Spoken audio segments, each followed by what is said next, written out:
MC Bombardment niko nitwa. Ni inkuru atari mbi ahubwo iyo ni mbi cyane yaciye imigongo y'abatuye ku isi. Umusaza SHIZO ABE yishwe arashwe. Amarira ni yose ku nshuti ziwe za hafi, umuryango wiwe kandi muri rusangi. Kuri uyu munsi tariki 8 kwezi kw'indwi 2022 niho yazinduza akanyamuneza ari kenshi cyane. Arakaraba hama yambara ikoti giwe giza cyane rishaka gusa n'ubururu, ishati yera, akarato, arasokoza ubundi aragenda. Yari kwitegura kuja kuganira n'abanyagihugu mu muji wa Nara uri mu burengero bw'igihugu c'Ubuyapani. Gusa uwo munezero SHIZO ABE yaramukanye ntiwaje kuramba. SHIZO ABE ariko aravugisha abanyagihugu humvikanye amasasu agera kuri 2 aho yarashwe n'umuntu amuturutse inyuma. SHIZO ABE aca yikubita hasi. Isasu rimwe ryamufashe mu gatuntu, irindi rimufata mu izosi. Uyu mugabo w'imyaka 67 yaciye afatirwa indege vyihuse cyane ngo ajanwe kwa muganga n'akajugujugu. Ariko SHIZO ABE yaje kwitaba Imana atarashigwa muri iyo kajugujugu. Irashwe n'umusore yari mu bantu yari yambaye ipataro ya poche bombo, agapira k'amaboko magufi, agafukamunwa kera. Yari ifise kandi n'agashakoshi ari nako kandi yari yazanyemo iyo mbunda yiwe cyangse iyo nkoho. Ariko mazina kwibutsa yuko iyo nkoho yakoresheje mu kurasa SHIZO ABE sizya nkozi tumenyereye zigugwa cyangse ziryaza abasirikari. Iyi ni nkoho yiteranirije ubwiwe.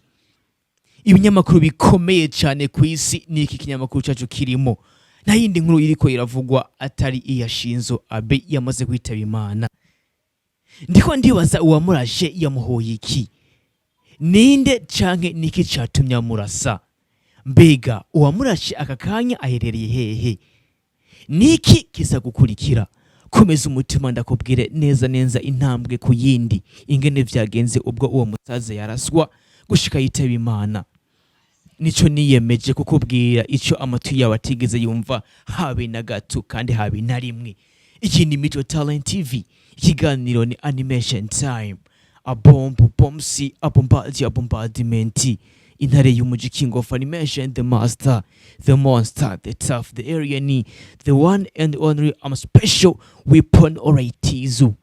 Kuko bisanzwe iyi ni Animation Time, aho tukugeza amateka utigeze wumva ahandi. Amakuru ariko aravugwa akakanya. Ni vyinshi utazi, ni vyinshi utamenye, ugomba kumenyeshwa nanje MC Bombardment ariko bice kuri Mijo Talent TV. Niyo mpamvu utarasonda subscribe kuri YouTube channel yacu. Uriko ruhamba vyinshi cyane. Nimba warabikoze Imana ikongereza imigisha. Nimba utarasonda subscribe nico gihe ni nako kanya. Imbere yiko ndagutangura iyi nkuru, banze ndakwibutsa yuko igitekerezo cyawe ari ngira kamaro cyane. Commentaire yawe yatwubaka cyane. Ubibona gute? Ukoze partage hoho ningenzi cyane, bisangize abandi kugira ngo nabandi nabo bamenye amakuru ariko aravugwa mu gihugu cyacu cy'u Burundi cyangwa se hanze y'igihugu. SHIZO ABE yahoze ari Ministre w'Ubuyapani. Uyu yitavye Imana nyuma yo kuraswa imbere y'abanyagihugu kuri uyu munsi wa gatanu itariki 8 kwezi kw'indwi 2022. Ibi vyose vyabereye mu muji wa Nara mu Buyapani. Iki gikorwa cabaye mu gitondo ca kare cyane mu masaha yino iwacu, ariko mu Buyapani hari mu masaha 5 hari ya Tokyo. Umugabo w'imyaka 67 agiye kugeza ijambo mu banyagihugu ababwira imigabo n'imigambi afise iyo kuzoja muri Sena y'Ubuyapani. Amakuru yatanguye gutangazwa n'ikinyamakuru CNN yaje avuga ko SHIZO ABE yitavye Imana atagushidikanya. Uyu SHIZO ABE yaririko ariyamamariza kuzoba umusenateri w'iki gihugu ca gatatu gitunze kurusha ibindi kw'isi yose arico Ubuyapani. Amatora yabigize Sena akaba ategekanijwe ku munsi w'indwi itariki 10 kwezi kw'indwi 2022. Ikigo citangaza amakuru ca leta y'Ubuyapani citwa NHK cyatangaje ko ABE yarashwe n'umuntu yaramuturutse inyuma mu bitugu. Uwamurashe kandi ngo akaba ari umusore yari yazanye inkoho, yari yaje ayinyegeje mu kintu atamuntu numwe yo kwiyumvira yuko hoba harimo inkoho. Yari yaje ayinyegeje mu gashakoshi gato cyane nta muntu umwe yumviye yuko hoba harimo ikigwanisho. Aho rero uwo musore yaje kumurasa amuciye inyuma. Umugabo w'imyaka 67 yahise ajanwa ku bitaro atwawe na kajugujugu yaciye ihagera mu minota mike cyane. Yarashwe bitunguranye igihe yariko aravuga ijambo. Bivugwa rero yuko ayo matora ashobora kandi kunguruzwa mu gihe atakintu kimwe gishobora guhinduka. Umubabaro waje kongerekana mu banyagihugu igihe uwo musaza yaramaze kwikubita hasi, ishati yiwe yera ikaba yari yuzuye amaraso menshi cyane agiye atandukanye, ariko arataka atera amaboko amaguru hirya no hino. Uwahoze ari guverineri wa Tokyo yitwa Yoichi Masuzoye yanditse ku rubuga rwiwe rwa Twitter ko SHIZO ABE arembye cyane, ngo umutima wiwe n'ibihaha ntibiriko birakora neza cyane. Ariko nyuma y'iminota 3 gusa amaze kwandika iryo tangazo kuri Twitter, yaciye yongera kandi yandika nanone ati umubabaro urongerekanye nyuma yaho SHIZO ABE umwuka umuhezemo, noneho akakanya akaba yamaze kwitsaba Imana.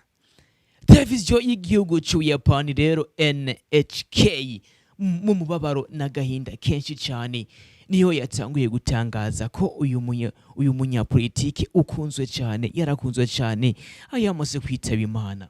Umugabo umwe yarashe uwo musaza yahise afungwa ako kanya. Guverineri Hirokazu Matsuno yavuze ko tutitaye ku mpamvu iyo ari yo yose, igikorwa cy'ubugizi bwa nabi nk'iki ntigishobora kwihanganirwa habe na gato. Kandi iki cyaha twebwe iwacu turacanka kandi turacamagana cyane.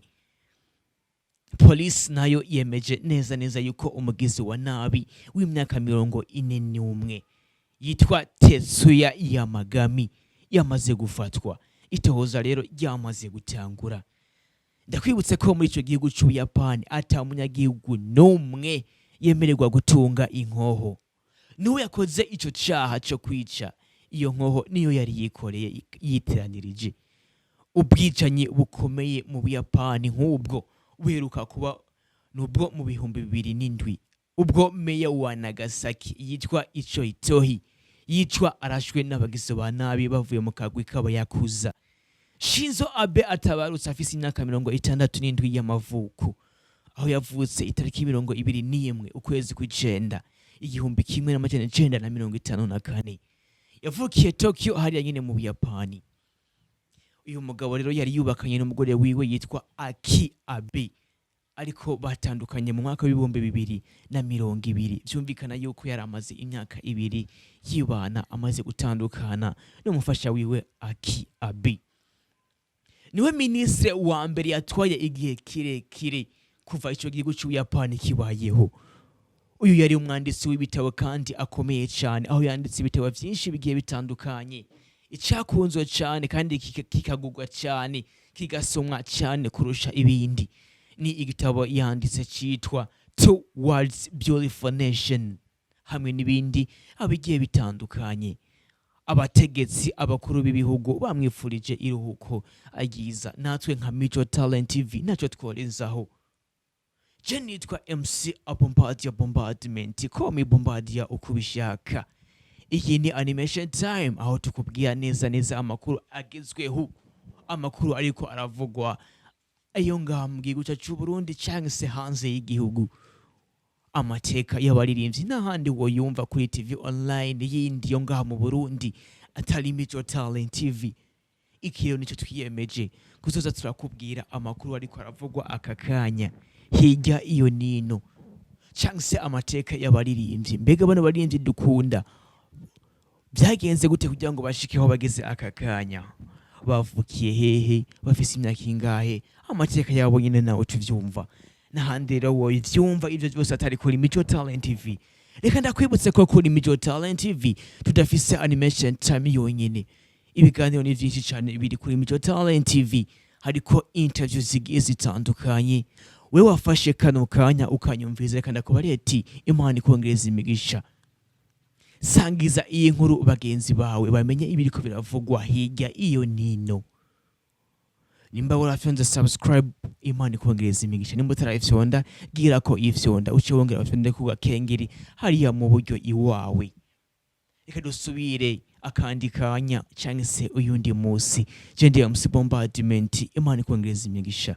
Ciao ciao.